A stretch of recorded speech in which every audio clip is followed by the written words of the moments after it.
Hi, my name's Emma. I'm one of your Boogie Mites music workshop leaders. I've been with Boogie Mites for, I don't know, I would say getting on for 18 years maybe, so a long time, and I've loved every minute of it.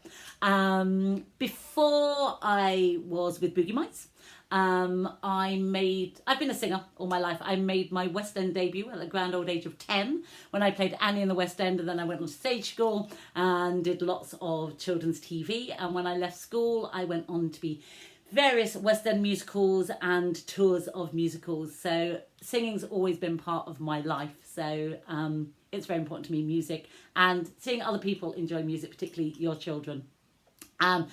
When I'm not boogie miting these days, still working as a professional singer. I work as a cabaret artist and a vintage singer, you might have guessed.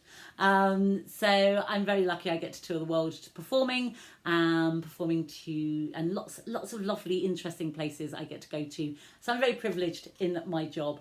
But working with your children and singing with them is massively important to me, and I believe in the work that we do hugely. And as far as your children are concerned, I'm the Little Mermaid. So they're happy with that as well. So I hope you're enjoying all the stuff we're doing online, and thank you for joining in with us each and every day. We love having you there. So when I can't sing here, I'm singing there with you. So thank you so much for watching. Take care, everybody. Bye-bye.